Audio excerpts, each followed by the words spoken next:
Hello दोस्तों, स्वागत है आपका नए सेशन में। एक लंबे समय के बाद हम जुड़ रहे हैं एक दूसरे से। किसी कारणवश बीच में वीडियो नहीं बन पाई, मगर आगे प्रयास रहेगा कि आपसे लगातार जुड़े रहें और आपकी तैयारी में लक्ष्य क्लासेस हाथरस मदद करता रहे। आज जिस टॉपिक को लेकर हम चल रहे हैं वह है जनगणना 2011। अगर हम समझें जनगणना की विषय वस्तु को, तो जनगणना किसी भी देश की नीतियों को, उनके परिणामों को समझने का एक आईना होता है। दूसरा, जिस वर्ग का विकास नहीं हो पाया उस वर्ग के विकास के लिए और आगे की नीतियों के निर्माण के लिए जनगणना का कार्य करवाया जाता है उस देश के द्वारा। अगर हम भारत में देखें तो जनगणना का इतिहास बहुत पुराना है। सबसे पहले अगर हम देखें तो कौटिल्य द्वारा रचित अर्थशास्त्र नामक पुस्तक में जनगणना का वर्णन मिलता है, चाणक्य के द्वारा लिखी हुई पुस्तक में।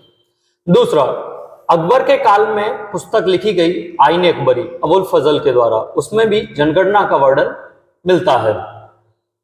दूसरा, अगर हम आधुनिक क्रम में देखें जनगणना को, तो स्वीडन वह पहला देश है जो 1749 में आधुनिक जनगणना का कार्य अपने देश में करवाता है।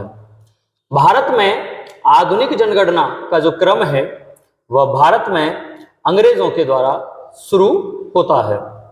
सबसे पहले लॉर्ड मेयो के काल में जनगणना भारत में 1872 में करवाई जाती है, किंतु आज के स्थिति के हिसाब से देखें तो हर 10 वर्ष के बाद यानी कि दशकीय जनगणना चल रही है। 2011 के बाद 2021 जनगणना। तो उस क्रम को शुरू करने वाले जो इंडिया में वाइसराय थे उनका नाम था लॉर्ड रिपन। 1881 में लॉर्ड रिपन भारत में दशकीय जनगणना करवाते हैं और यह जनगणना धीरे धीरे क्रम में आगे बढ़ते हुए देश की आजादी में पहुंचती है 1951 में। और आज स्थिति देखें तो 2021 की जनगणना कंडक्ट हो चुकी है, थोड़ा बहुत कार्य बाकी है, उसके आंकड़े अभी प्रदर्शित नहीं हुए हैं।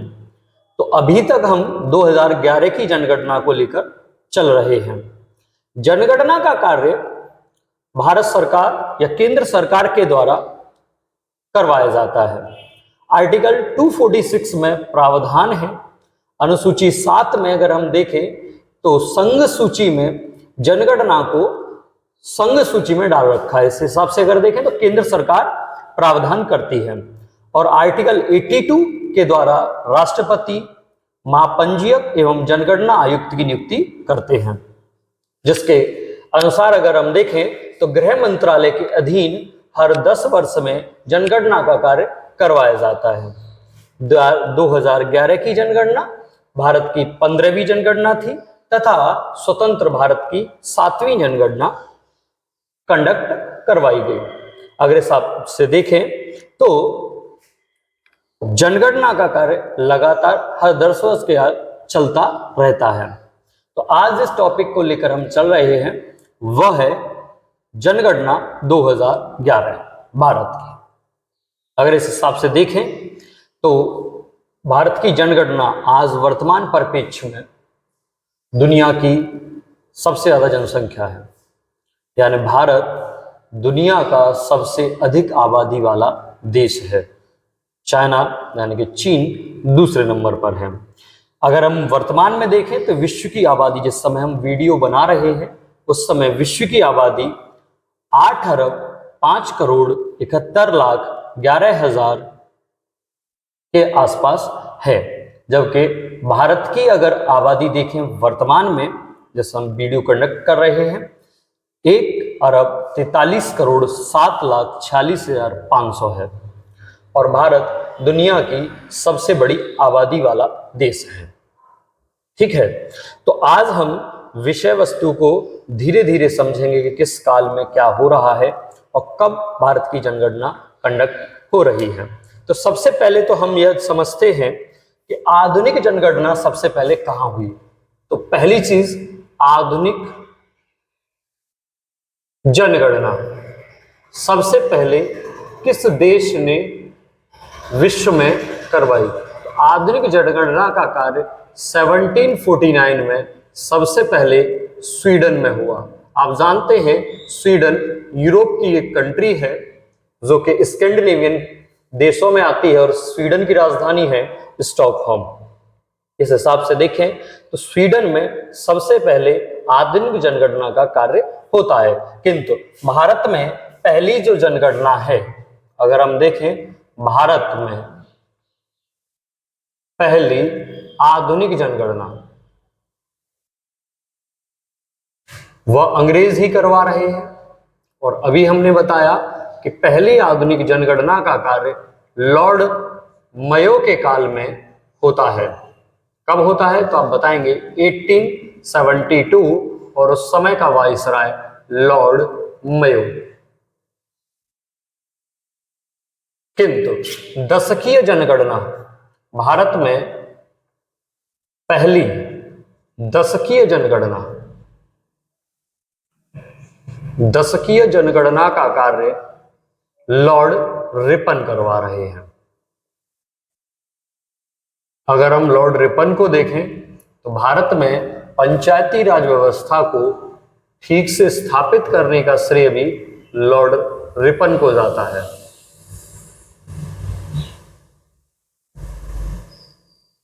$1881।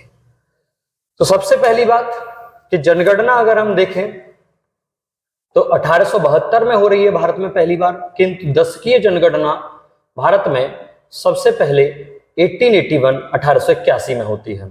दूसरी बात, इस वस्तु को समझें तो हमने आपको यह भी बताया कि आधुनिक जो जनगणना का क्रम है स्वतंत्र भारत में, तो स्वतंत्र भारत में पहली जनगणना, स्वतंत्र भारत की पहली जनगणना का जो कार्य भारत में हुआ वो 1951 में हुआ। पहली स्वतंत्र भारत की पहली जनगणना।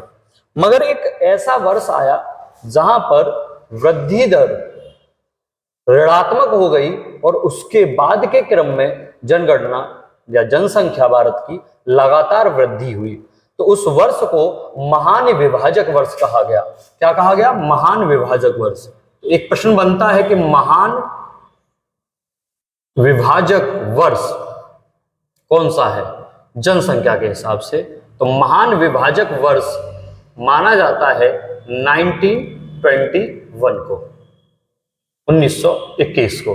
क्यों? क्योंकि इसमें जो ग्रोथ रेट थी वो -32% वृद्धि दर थी, यानी कि वृद्धि के नाम पर जनसंख्या में एक बड़ी कमी आई। और इसका एक बड़ा कारण भारत में बीमारियों का फैलना था, महामारियों का फैलना था। महामारी के कारण भारत की जनसंख्या में एक तीव्र तौर पर कमी आई 1921 में, किंतु उसके बाद लगातार जनसंख्या में वृद्धि देखने को मिली है और आज तक जनसंख्या में लगातार वृद्धि हो रही है। अब हम इस चीज को समझ रहे हैं कि भारत के संविधान में इसका वर्णन कहाँ है। तो भारतीय संविधान इस विषय में क्या कह रहा है, तो भारतीय संविधान जनगणना के विषय में क्या कहता है, उस बात को भी हमें समझना होगा। भारतीय संविधान के प्रावधान अगर हम देखें जनगणना के विषय में, तो जनगणना के विषय में दो प्रावधान आपको देखने को मुख्यतः मिलते हैं, आर्टिकल 246 एंड आर्टिकल 82। अब ये दोनों क्या है? पहला जो कहता है वह यह कहता है कि भारत की जनगणना का दायित्व केंद्र सरकार के पास है। सबसे पहली बात तो केंद्र सरकार इसको करवाएगी। और किस मंत्रालय के अधीन होता है तो आप बताएंगे गृह मंत्रालय के अधीन इसका कार्य होता है, जनगणना का कार्य। दूसरा, महापंजीयक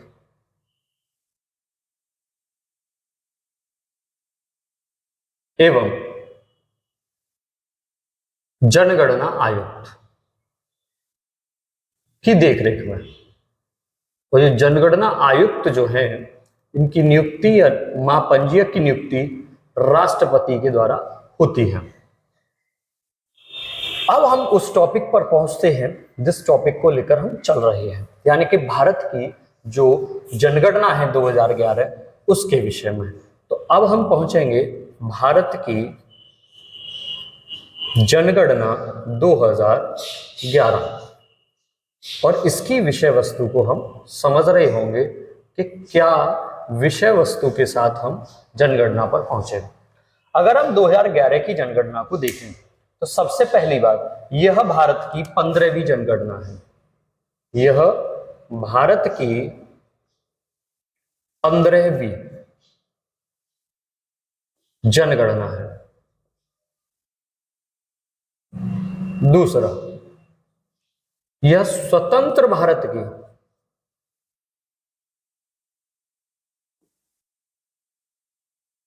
7वीं जनगणना है।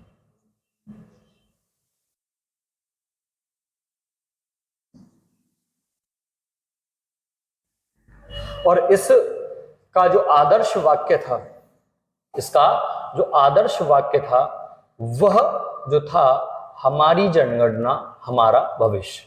तो क्या था आधुनिक इस जनगणना का आदर्श वाक्य? किसी मोटो के साथ चलते हैं ना हम, तो आदर्श वाक्य क्या था? आदर्श वाक्य था इसका, हमारी जनगणना हमारा भविष्य।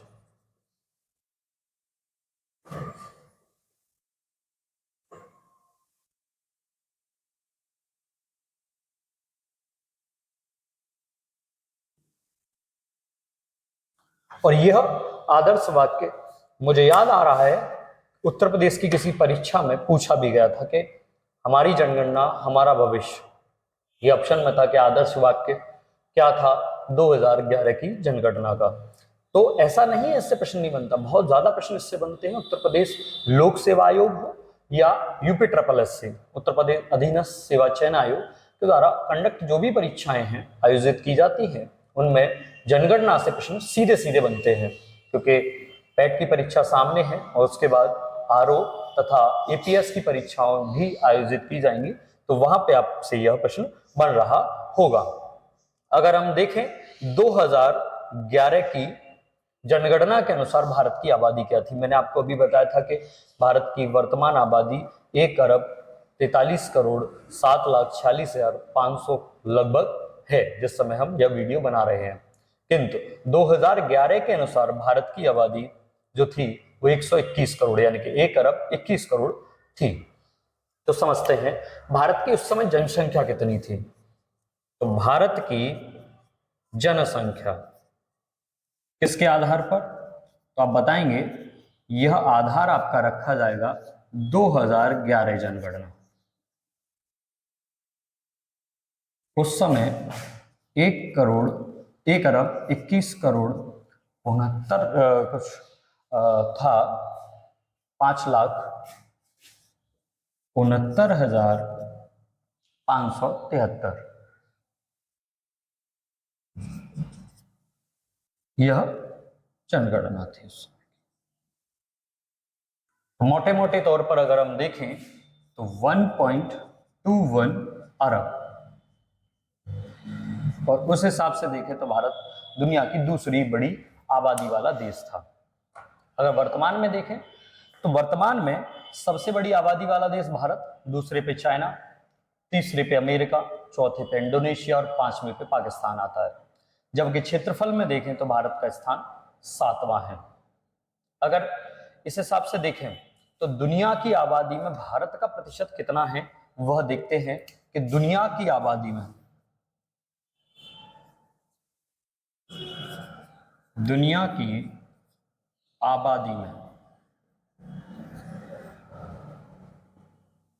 भारत का प्रतिशत, और दोनों में अंतर समझिएगा, जो आबादी में प्रतिशत है वो है 17.7%, जबकि दुनिया की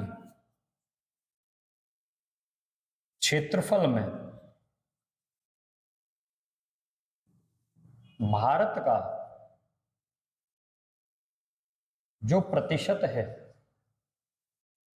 वो 2.4% है। कितना है? केवल 2.4%। आप समझिए कि क्षेत्रफल है 2.4%, यानी कि हम 7वें स्थान पर हैं क्षेत्रफल में, और आबादी में अगर हम देखें उस हिसाब से तब हम द्वितीय स्थान पर थे, जो आज हम पहले पर हैं, जबकि क्षेत्रफल में हम दुनिया में 7वें स्थान पर हैं। तो अगर इस विषय वस्तु को समझें तो क्षेत्रफल नहीं बदल रहा है, क्षेत्रफल उतना ही है, देश उतना ही बड़ा है, किंतु आबादी का प्रचलन लगातार बढ़ता हुआ जा रहा है, और जिससे जनसंख्या विस्फोट जैसी अवधारणा सामने आती है कि जनसंख्या हमारी बहुत ज्यादा बढ़ रही है। और अगर ऐसा होता है कि जनसंख्या ज्यादा बढ़ रही है तो फिर समस्याएं भी होती हैं। समस्याओं के रूप में गरीबी एक बड़ी मात्रा में दिखाई देती है, विकास की जो रफ्तार है वो धीमी होती है, क्योंकि जनसंख्या जिस हिसाब से बढ़ेगी संसाधनों का उपयोग उतनी ज्यादा बढ़ेगा, पर्यावरण पर भार भी उतना ही पड़ेगा। तो जनसंख्या जैसे जैसे ज्यादा बढ़ेगी समस्याएं उतनी ज्यादा जन्म लेती हैं। अगर हम इस चीज को देखें तो अब हम देखेंगे राज्यवार आंकड़े कि राज्य के आंकड़े क्या कहते हैं, कि सबसे ज्यादा आबादी वाला राज्य कौन से हैं और सबसे कम आबादी वाले राज्य कौन से हैं। तो अगर हम देखें तो सर्वाधिक आबादी वाले राज्य,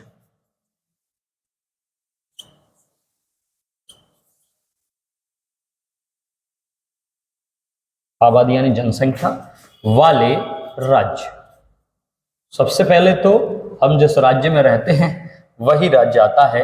तो सबसे पहला स्थान है उत्तर प्रदेश का, दूसरा स्थान है महाराष्ट्र का, और तीसरा स्थान है बिहार का। तो उत्तर प्रदेश नंबर 1 पर है, जिसकी आबादी 19 करोड़ 98 लाख है। कितनी है? 19 करोड़ 98 लाख।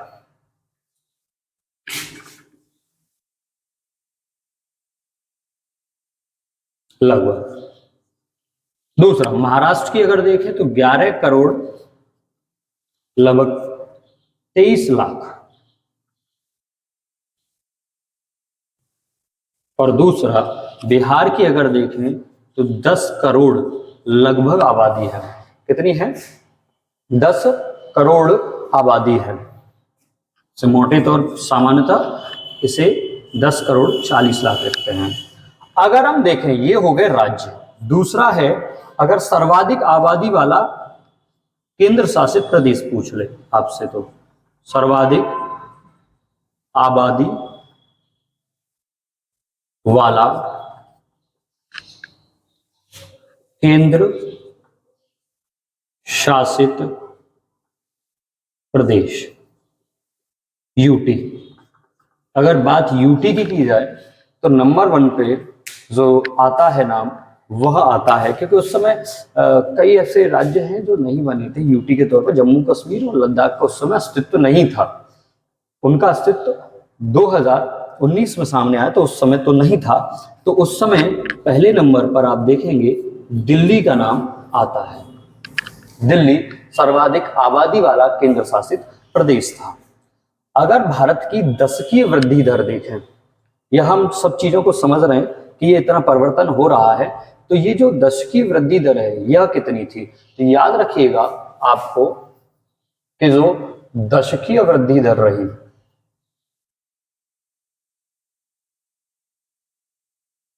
भारत की उस समय जो रही वो 17.7% भारत की दशकीय वृद्धि दर रहती है। अब हम चलते हैं सबसे कम जनसंख्या वाले राज्य यूटी पर।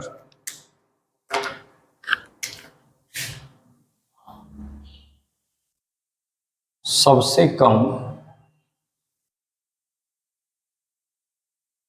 जनसंख्या वाले राज्य, तो सबसे पहला जो नाम आता है वो आपका आता है सिक्किम।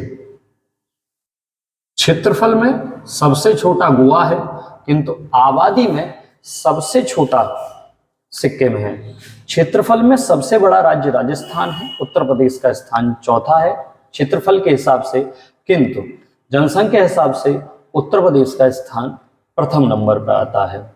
उसी प्रकार अगर हम देखें तो क्षेत्रफल में सबसे छोटा राज्य गोवा है, मगर जनसंख्या में सबसे छोटा राज्य सिक्किम है, दूसरे पे मिजोरम और तीसरे पर अरुणाचल प्रदेश आता है।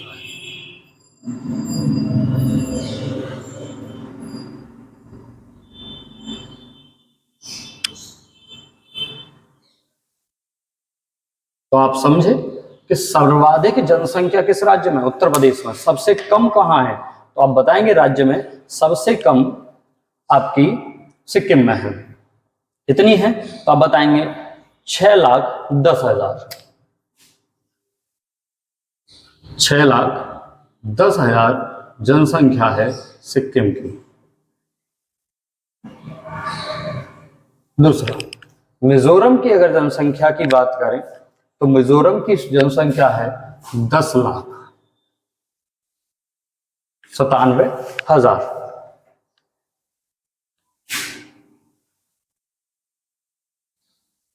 और अरुणाचल की है 13,53,000। अच्छा, यह तो हो गए राज्य। अब हम समझते हैं सबसे कम जनसंख्या वाला केंद्र शासित प्रदेश। तो सबसे कम जनसंख्या वाला केंद्र शासित प्रदेश।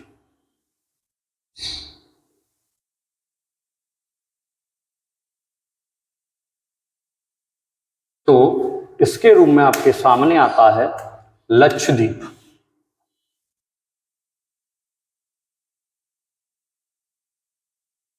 क्या है? लक्षद्वीप। तो हमने समझा कि आबादी के हिसाब से भारत 17.7% है, उसकी आबादी 1,21,05,69,573 है। और जनसंख्या वार राज्य अगर हम देखें तो सर्वाधिक आबादी उत्तर प्रदेश, महाराष्ट्र, बिहार और सबसे ज्यादा केंद्र शासित प्रदेश वाला जनसंख्या वाला राज्य दिल्ली है, और सबसे कम भी देख लिया। अब हम समझते हैं कि भारत का जो लिंगानुपात है वो कितना है। आप जानते हैं सेक्स रेशियो हमारे लिए, हमारे देश में चिंता का विषय बना हुआ है। तो भारत का लिंगानुपात को देखें तो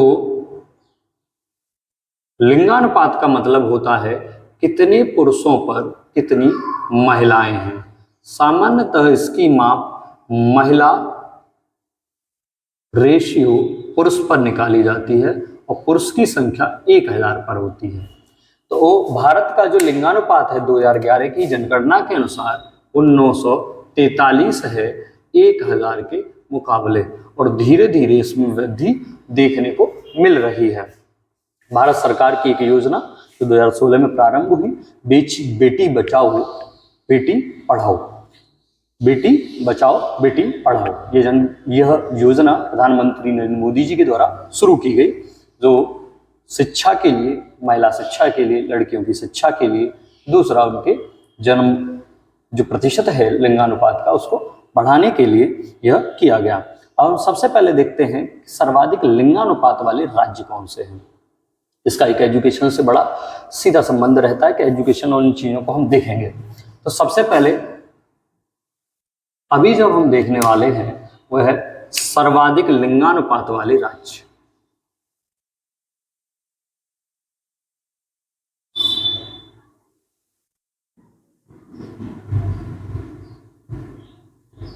सर्वाधिक लिंगानुपात वाले राज्य। इस लिंगानुपात में दक्षिण भारत के राज्यों का स्थान ऊंचा रहा है।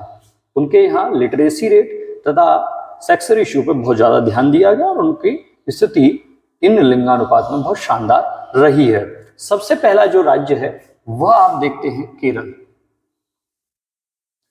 दूसरे नंबर पर जो राज्य आता है उसका नाम है तमिलनाडु।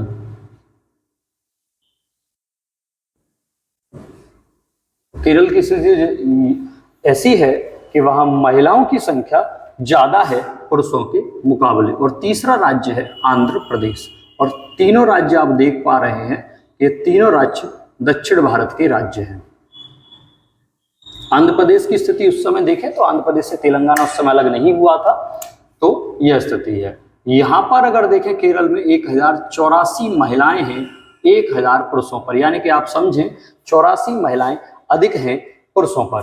तमिलनाडु में स्थिति 996/1000 है, यहाँ पर भी संतोषजनक और अच्छी स्थिति देखने को मिलती है। और आंध्र प्रदेश में 993 हैं महिलाएं हैं 1000 पुरुषों पर, यहाँ पर भी चिंता का ऐसा कोई ज्यादा विषय नहीं है, संतोषजनक परिणाम है। अगर दूसरी तरफ देखें तो केंद्र शासित प्रदेशों की क्या स्थिति है उसको भी हम देख लेते हैं।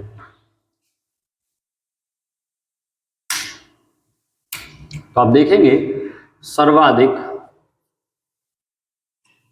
लिंगानुपात वाले केंद्र शासित प्रदेश, लिंगानुपात वाले केंद्र शासित प्रदेश, जिसमें सबसे पहला स्थान ही पांडिचेरी का आता है। अब आप भी यह भी देख रहे हैं कि यहाँ पर भी स्थान कौन ले रहा है यूटीज में, तो आप समझ पा रहे हैं कि यह पांडिचेरी ले रहा है। दूसरा लक्षद्वीप,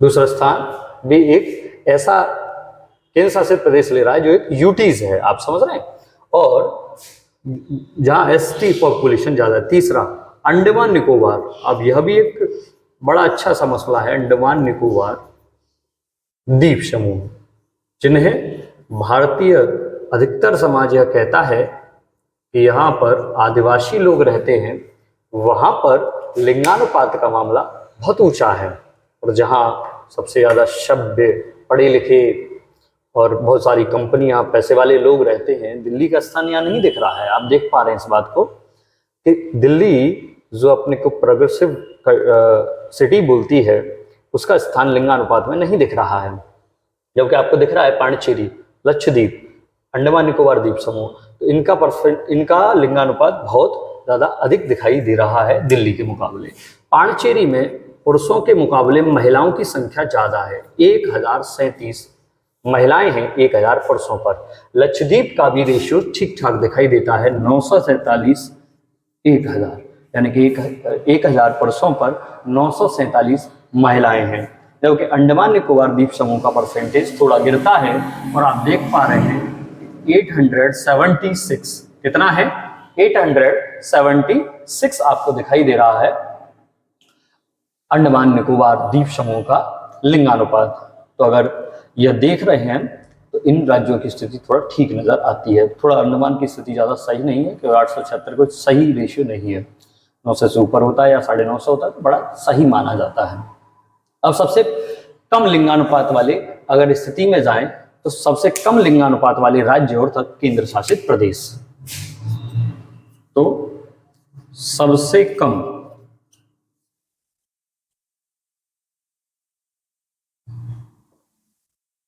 लिंगानुपात वाले राज्य, सबसे पहला नाम ही जिस राज्य का आता है जहां से बेटी बचाओ और बेटी पढ़ाओ योजना प्रधानमंत्री ने शुरू की, वह था हरियाणा। तो सबसे पहला नाम आएगा आपका हरियाणा का। दूसरा जो आज यूटी है मगर उस समय राज्य था जम्मू कश्मीर, क्योंकि उस समय तो 2011 तक तो यह एक राज्य ही था, 2019 में इसको यूटी में कन्वर्ट किया गया, तो तब तक तो स्थिति ठीक थी, तो वहां पर स्थिति जम्मू कश्मीर है। और तीसरा राज्य है सिक्किम। यह तीनों राज्यों की स्थिति बहुत कमजोर है लिंगानुपात में। सबसे कमजोर है हरियाणा। हरियाणा जबकि अगर यहाँ देखें दूध दही का राज्य बोलते हैं, इंडस्ट्री भी बहुत अच्छी है, गुरुग्राम जैसा इनका एक बहुत रईस शहर है इनके पास, तो फिर भी अगर हम देखें धन धान्य होने के बाद भी लिंगानुपात में एक बहुत बड़ी कमी दिखाई देती है, और इनका लिंगानुपात है आपका 879 आउट ऑफ 1000, यानी कि 1000 पुरुषों पर 879 अगर हम देखें महिलाएं देखने को मिलती हैं।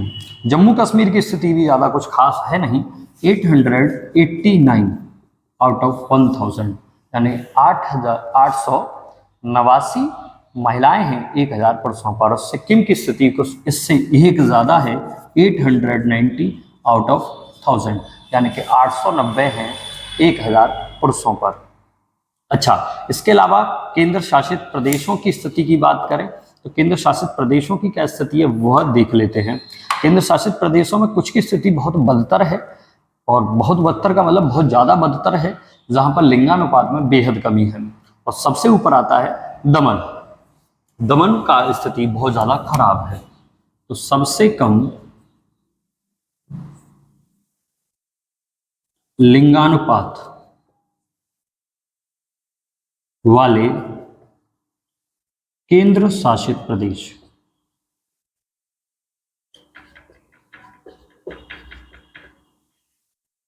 तो सबसे पहले आएगा आपका नाम दमन एवं दीव।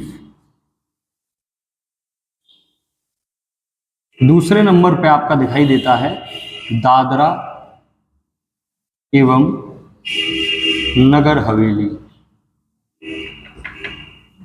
एक बात और है, इन दोनों यूटीज को एक कर दिया गया है, तो यहां पर अलग अलग पढ़ रहे हैं मगर वैसे ये एक हो गई है। और तीसरा नाम आता है चंडीगढ़ का। चंडीगढ़। अगर दमन एवं दीव की बात की जाए तो दमन एवं दीव का जो लिंगानुपात है वो बेहद कम 618 है। 618 महिलाएं 1000 पुरुषों पर। दादर नागर हवेली का 774 है 1000 पुरुषों पर, कोई ज़्यादा स्थिति अच्छी नहीं है। और चंडीगढ़ 818 1000 पुरुषों पर महिलाओं का अनुपात है, लड़कियों का अनुपात आपको देखने को मिलता है। तो आपने समझा जनगणना की विषय वस्तु को, फिर आपने समझा जनसंख्या को, जनसंख्या के राज्यवार आंकड़े देखे, सबसे कम सबसे ज़्यादा, और उसके बाद आपने लिंगानुपात यानी कि महिला पुरुष का रेशियो आपने देखा, किस राज्य में अधिक है किस राज्य में कम है। केंद्र शासित प्रदेशों के आंकड़े भी साथ ही रखे गए हैं, आप स्क्रीनशॉट ले सकते हैं।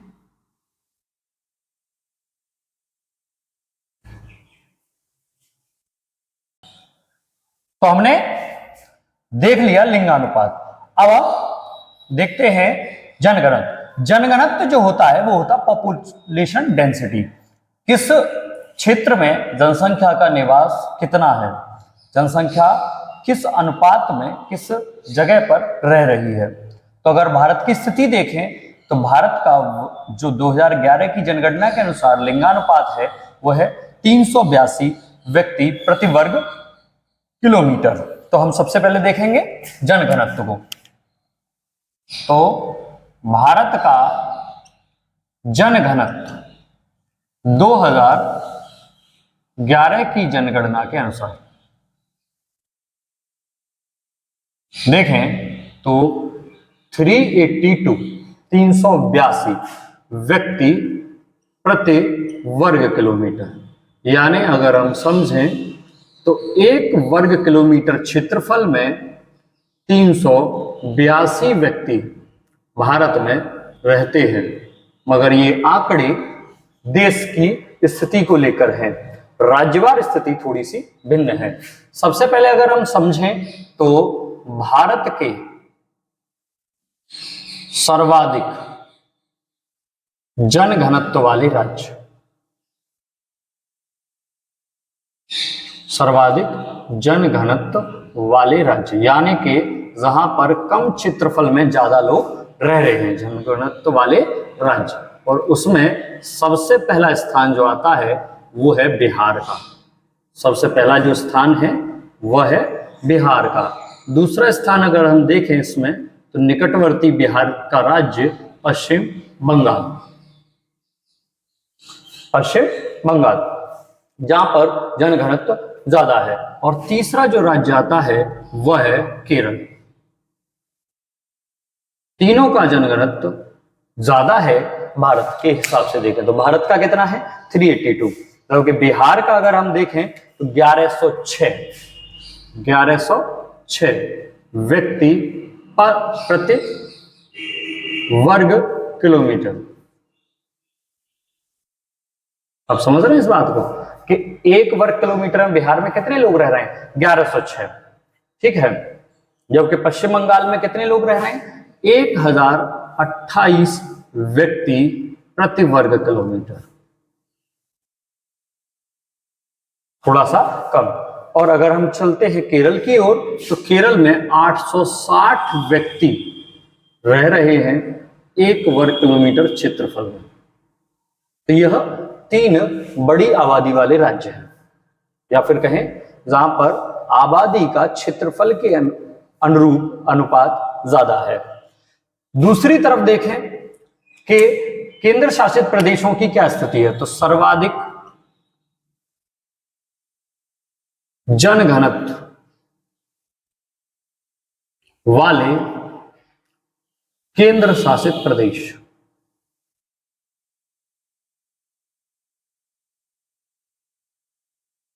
तो सबसे पहला स्थान जो आता है वह आता है दिल्ली का, जहां पर सबसे ज्यादा आबादी कम क्षेत्रफल में रह रही है। सबसे ज्यादा किसका आता है, तो आप बताएंगे दिल्ली का। दूसरे पर आपका चंडीगढ़ है, और तीसरे पर पुडुचेरी है।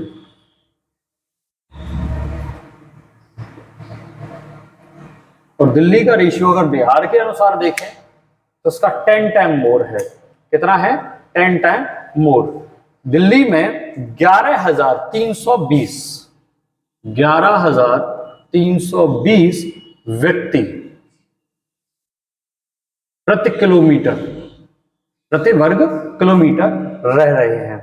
चंडीगढ़ का जो रेशियो है वह है 9258, यानी कि 9,258 व्यक्ति 1 किलोमीटर क्षेत्रफल में, 1 वर्ग किलोमीटर क्षेत्रफल में रह रहे हैं। जबकि पांडिचेरी का अगर हम देखें तो यहाँ का आपको दिखाई देगा 2,547 व्यक्ति प्रति वर्ग किलोमीटर।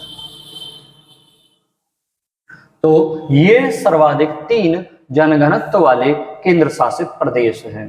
जबकि अगर हम इसके उलट देखें तो हम सबसे कम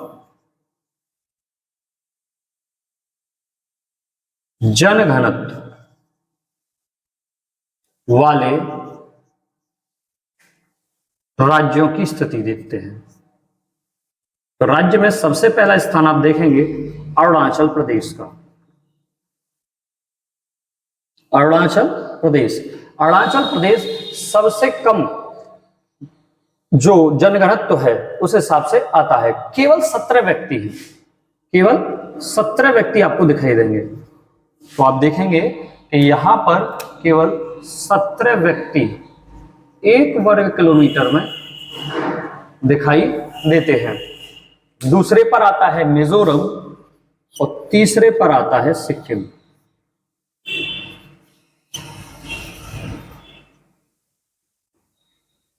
ठीक है।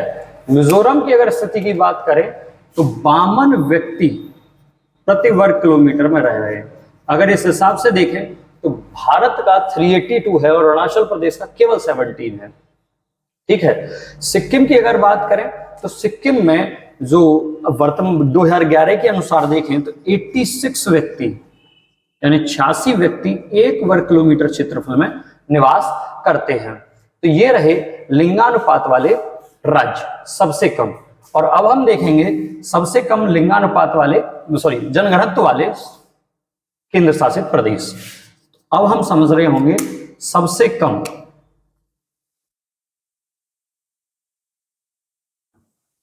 जनघनत्व वाले केंद्र शासित प्रदेश।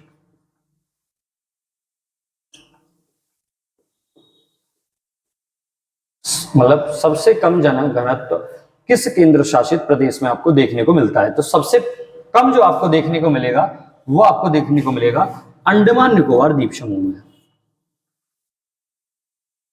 क्योंकि आप समझते हैं अगर आपने अंडमान निकोबार द्वीप समूह को समझा हो तो उसकी ज्यादातर आबादी निकोबार में रहती है, अंडमान में नहीं रहती है। अंडमान में ज्यादातर जनजातियां, छोटी छोटी जनजातियां निवास करती हैं। उसके बाद आप देखेंगे दादर को। तो दूसरा है दादर। दादरा एवं नगर हवेली। और तीसरा आप देखेंगे वो है लक्षद्वीप। तीसरा है लक्षद्वीप। अगर अंडमान निकोबार द्वीप समूह की स्थिति की बात करें तो वहां केवल आप देखें 46 कितने 46 व्यक्ति 1 वर्ग किलोमीटर में रह रहे हैं। ठीक है। दादर नागर हवेली की बात करें तो इसका आंकड़ा 700 व्यक्ति पर पहुंचता है। यानी कि आप समझिए कि सबसे जो कम है वह अंडमान निकोबार है, किंतु उससे अगर अधिक चले जाएं तो आबादी का प्रतिशत क्षेत्रफल के हिसाब से अमूमन ज्यादा दिखाई देता है भारत के जनघनत्व को लेकर। अगर हम लक्षद्वीप की ओर जाएं तो लक्षद्वीप का ये जो परसेंटेज व्यक्ति पहुंचता है वो है 2149 व्यक्ति प्रति वर्ग किलोमीटर। यानी 1 वर्ग किलोमीटर में 2149 व्यक्तियों का आपको व्यक्ति दिखाई देते हैं 1 वर्ग किलोमीटर में। यानी कि अगर दिल्ली के हिसाब से देखें तो बहुत कम है, किंतु भारत के हिसाब से देखें तो बहुत ज्यादा आपको दिखाई देता है। अब हम समझते हैं मुख्य बातें। सबसे मुख्य जो चीजें हो सकती है किसी देश के लिए वो शिक्षा होती है। तो हम देखेंगे कि भारत में साक्षरता दर का क्या हिसाब है, साक्षरता दर कैसी है। तो भारत में साक्षरता दर, और साक्षरता दर का जो भारत का हिसाब है वह यह है कि 7 वर्ष से आयु का बड़ा, 7 वर्ष से जिसकी आयु ज्यादा है वो कम से कम एक भाषा का ज्ञान रखता हो। कितनी भाषा का? एक भाषा का ज्ञान रखता हो, उसे हम साक्षर मानते हैं। ठीक है। ये कितना है? 73। इसमें अगर महिला पुरुष की स्थिति की बात करें तो पुरुष का जो परसेंटेज है वो 80% है। 80% पुरुष लगभग पढ़ा हुआ है, 80.9%। ठीक है। जबकि महिला का अगर हम देखें वो आपका है 64। कितना है? 64%। ठीक है। तो महिलाएं पुरुष के मुकाबले कम शिक्षित देखने को मिलती है। इसका कारण यह नहीं है कि महिलाएं कम पढ़ना चाहती हैं, अवसर कम प्राप्त होते हैं, इस वजह से महिलाओं की शिक्षा बाधित होती है। अब हम चलते हैं सर्वाधिक साक्षरता वाले राज्यों की तरफ। तो भारत में सर्वाधिक साक्षर राज्य, सर्वाधिक साक्षर राज्य, और इस हिसाब से देखें तो सबसे पहले पर आता है केरल। नो डाउट केरल 94% के साथ टॉप कर रहा है। कितना? 94% के साथ।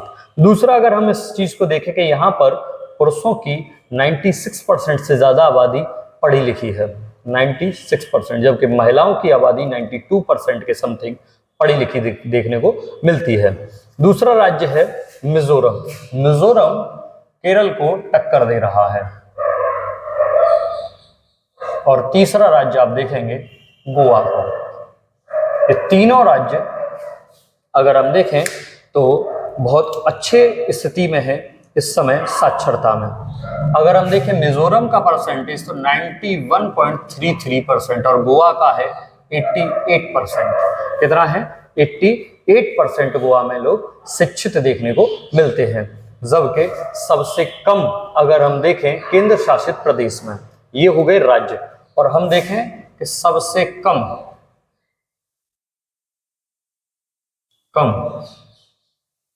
सबसे अधिक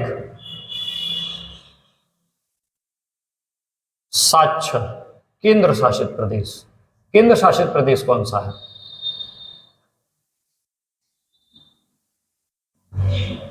थोड़ा सा इसको कनेक्ट करिए लिंगानुपात से। लिंगानुपात से कनेक्ट करेंगे तो आपको देख रहा होगा कि केरल लिंगानुपात में भी टॉप कर रहा था और साक्षरता में भी। तो अगर हम इस चीज को देखें कि साक्षरता ज्यादा होगी तो लिंगानुपात जैसे मापक भी ऊंचे दिखाई देते हैं, महिला पुरुष के प्रति भेदभाव कम दिखाई देता है। और इस हिसाब से अगर देखें तो सर्वाधिक साक्षर जो केंद्र शासित प्रदेश है वो है लक्षद्वीप। कौन सा है? लक्षद्वीप। और वह अगर स्थान देखें तो ओवरऑल राज्य और केंद्र शासित प्रदेश में तो उसका स्थान दूसरा होगा, किंतु केंद्र शासित प्रदेश में पहला है। कितना है? 91.85% लोग यहाँ पर साक्षर है।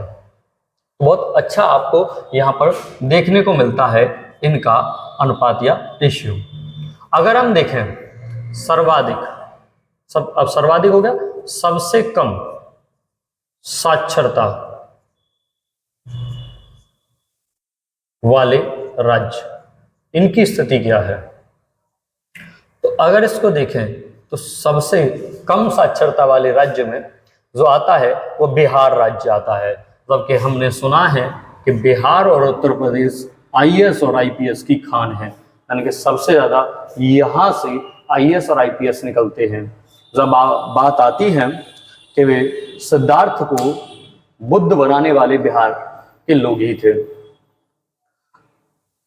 और न जाने कितने ऐसे लोग जिन्होंने देश का नाम ऊंचा किया। भारत के पहले राष्ट्रपति डॉक्टर राजेंद्र प्रसाद, आप कहां से देखते हैं कि वह बिहार से ही थे। तो बिहार एक बड़ी अच्छी भूमि रहा है, किंतु साक्षरता में उसका परसेंटाइल अगर हम देखें तो बहुत कम दिखाई देता है। दूसरा राज्य है अरुणाचल प्रदेश, एक बॉर्डर स्टेट है, थोड़ा यहाँ पर संसाधनों का अभाव सा दिखाई देता है। तीसरे नंबर पर जो आता है वीर योद्धाओं की भूमि माना जाता है, किंतु साक्षरता में इसका स्थान बहुत गिरा हुआ है, वह है राजस्थान। कौन सा है? राजस्थान। राजस्थान में परसेंटेज कम दिखाई देता है साक्षरता को लेकर। अगर बिहार राज्य की बात की जाए तो यहाँ 61.8% आबादी ही पढ़ी लिखी है, 61.8% आबादी केवल। अगर अरुणाचल प्रदेश की बात करें 65% आबादी यहाँ पर साक्षर दिखाई देती है। और अगर हम देखें राजस्थान की स्थिति तो 66.1%, यानी ऑलमोस्ट 66% यहाँ की आबादी पढ़ी लिखी दिखाई देती है। जबकि अगर हम पहुंचे केंद्र शासित प्रदेशों में तो सबसे कम साक्षरता वाला केंद्र शासित प्रदेश, तो सबसे कम साक्षरता वाला केंद्र शासित प्रदेश की बात करें तो आपके सामने दिखाई देता है दादरा नगर हवेली। कौन सा है? दादरा नगर हवेली। दादरा नगर हवेली, जिसका लगभग परसेंटेज है 77%। कितना है? 77% यहाँ की आबादी साक्षर है।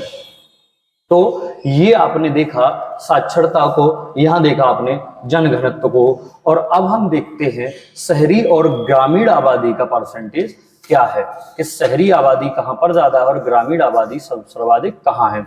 भारत में अगर वर्तमान स्थिति में देखें तो लगभग 68% आबादी, जो लगभग अगर देखें तो 68% आबादी ग्राम में निवास करती है और 32% ऑलमोस्ट शहर में निवास करती है। तो भारत की आबादी को थोड़ा सा आप समझते हैं। भारत में नगरीय एवं, नगरीय यानी शहरी एवं ग्रामीण जनसंख्या को हम समझते हैं। तो अगर नगरीय जनसंख्या की बात करें तो कितना है, और ग्रामीण जनसंख्या की बात करें तो कितना है, इसका परसेंटेज वो हम समझ लेते हैं। तो नगरीय आबादी लगभग 32% है और यह 68% है इसका परसेंटेज।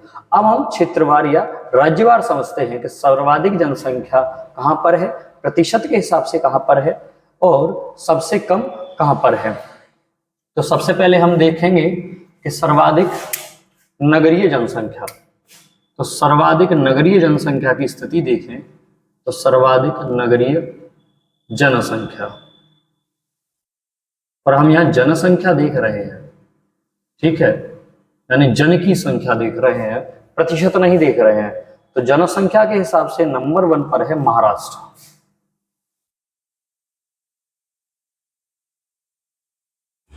ठीक है। और दूसरे नंबर पर स्थान आता उत्तर प्रदेश का, और तीसरे नंबर पर स्थान आता है तमिलनाडु का।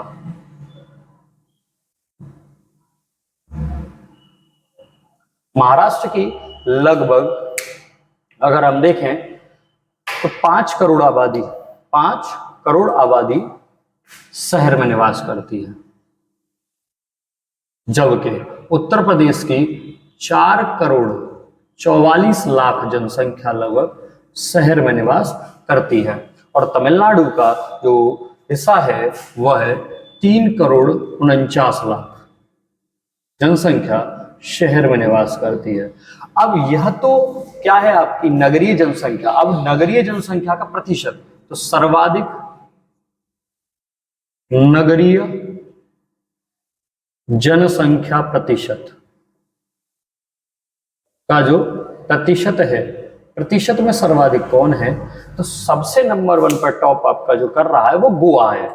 गोवा एक छोटा राज्य है और उसकी ज्यादातर आबादी शहरी है, तो गोवा की 62.2% आबादी शहर में निवास करती है। दूसरा राज्य जब आप देखते हैं तो आपके समझ में आता है मिजोरम। कौन सा राज्य आता है? मिजोरम। मिजोरम की लगभग आधी आबादी 52% आबादी अगर हम देखें तो वो शहर में निवास कर रही है। और तीसरा राज्य आप देखेंगे तो वह है तमिलनाडु, यानी कि तमिलनाडु की स्थिति जनसंख्या और प्रतिशत दोनों में तीसरे स्थान पर देखने को मिलती है। तो तमिलनाडु की जो स्थिति है वह है लगभग 48.4%, यानी कि अगर हम मोटे तौर पर देखें तो तमिलनाडु की आधी आबादी शहर में निवास करती है, मिजोरम की भी आधी आबादी निवास करती है, और लगभग 60% से ऊपर गोवा की आबादी शहर में निवास करती है। यूटी के तौर पर अगर हम देखें तो यूटी में सर्वाधिक जो नगरीय जनसंख्या प्रतिशत है, तो यूटी में आपको जो याद रखना है वो रखना है आपको दिल्ली को याद और चंडीगढ़ को। तो यूटीज में आपको 2 को याद रखना है। यूटी में नंबर 1 है दिल्ली और दूसरे नंबर पर है चंडीगढ़। दिल्ली की जो आबादी है ज्यादा अंतर नहीं है, दिल्ली में 97.5% है और चंडीगढ़ में 97.25% है, तो ज्यादा अंतर नहीं दिखता है आपको। अब हम चलते हैं न्यूनतम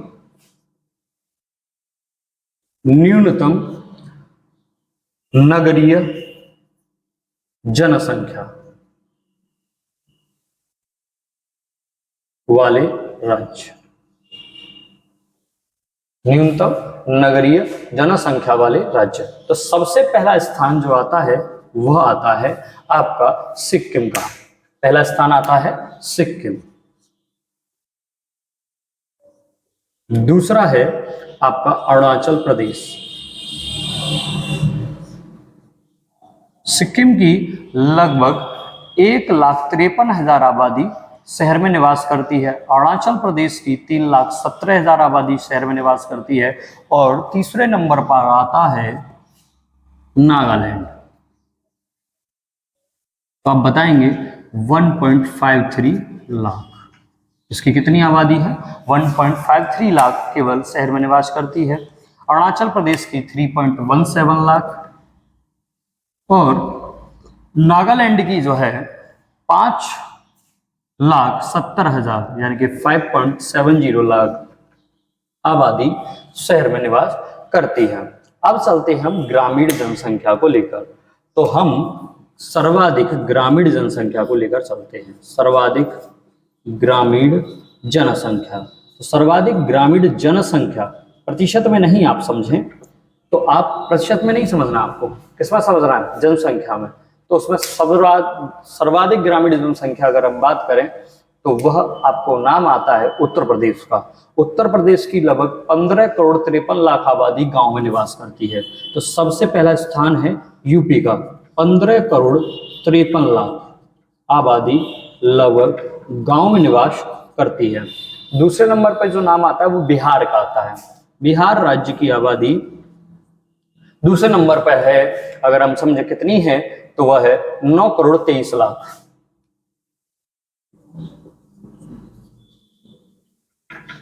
और तीसरा जो राज्य है अगर हम देखें तो तीसरा राज्य है पश्चिम बंगाल।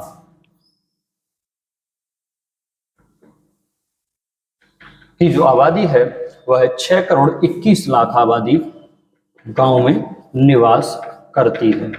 अब यहाँ पर एक पॉइंट नोट आउट करना है आपको, वह क्या है वह आप समझ लीजिए कि सर्वाधिक